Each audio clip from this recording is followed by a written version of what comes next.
Hey, what's up, guys? This is Josh from Upright Health. I'm here with Matthew, and today we're going to talk about walking. All right, let's do it. Let's talk about walking. Walking, everyone does it, right? Most people. Most people. Not everyone, but most people.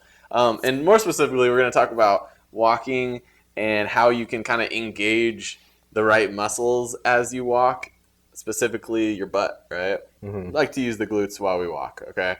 That would be optimal, I think. And one thing that I see a lot of is this issue of anterior pelvic tilt kind of leading its way into people walking. And then, some of those muscles start to get turned off that we actually want to use. And then maybe leads to some tightness. And now walking, this thing that should be good for you and make you more healthy, can now kind of come to the other end of the spectrum and is maybe harming your body. Right. Yep. So, anytime you take bad posture, bad movement patterns into some type of exercise, it could have some counter effects for you, okay?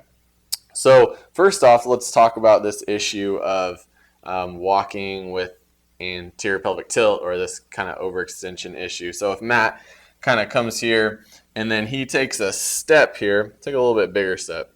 There we go. Now what we want to do is we want this hip to actually extend here, right? And as you can see, Matt gets some good extension out of here. Now if he dumps his pelvis into anterior pelvic tilt, this hip actually isn't extending anymore, and we're getting extension from the spine, okay? Now, in most movements in life, we really want to keep the spine more of a stable fixture to move off of, and the hips and the shoulders kind of do this fluid motion here, okay?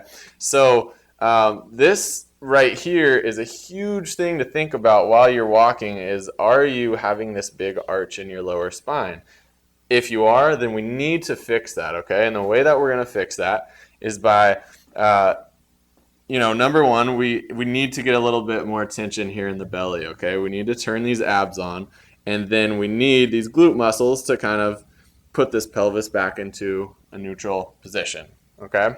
So now let's go ahead and just give everybody a nice little walk here from screen right to left, I want to say. Okay, good. As you can see, now it's getting good extension from his hips, and his lower back is nice and neutral, and I bet you money, his butt's on too, and it is, okay? So, You're going to pay for that one later.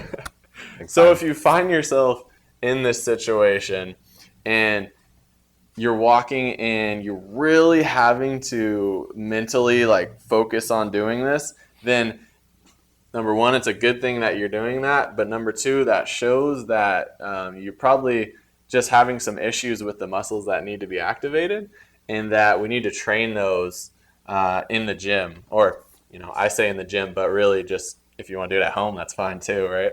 But we need to train those muscles to be able to engage naturally as you walk and as you stand and as you sit, okay? So if that's the case, then I want you to go back and check out some of our videos on anterior pelvic tilt exercises. Do these exercises that we suggest doing, make these muscles activate on their own without having to think about it, but get yourself to that position where you don't have to think about it so much and you don't have to forcefully try to engage. Yeah, I just wanted to point out when I'm walking like this, it does feel terrible. The hamstrings feel all weird, and a lot of hip flexor tension is happening right now. Yeah. And the lower back compression is really, really noticeable. So if you're somebody who feels like, when you walk, your lower back gets really, really, really jammed up, this is definitely something to think about. And like Josh said, we want you to train so that it becomes automatic. We don't want you to have to spend all your mental energy trying to fix this as you walk. You want to be fixing this with your training so that your walking isn't such a huge mental effort. Yes, exactly. So yeah. You don't want to be walking to catch the bus ribs down. right. Ribs down. Gonna tuck my butt. Ribs down, tuck my butt. No, you need to be able to do this naturally and easily. So that's where all those videos come in. Yeah. So if walking creates some pain for you, like Matt was saying, if you feel some discomfort in your back, if you get tight hips whenever you have to walk for a period of time, definitely take a look at this. Do the exercises that we suggest. Make this mental effort to correct it. Let us know how it goes, guys. Remember, pain sucks. Life shouldn't.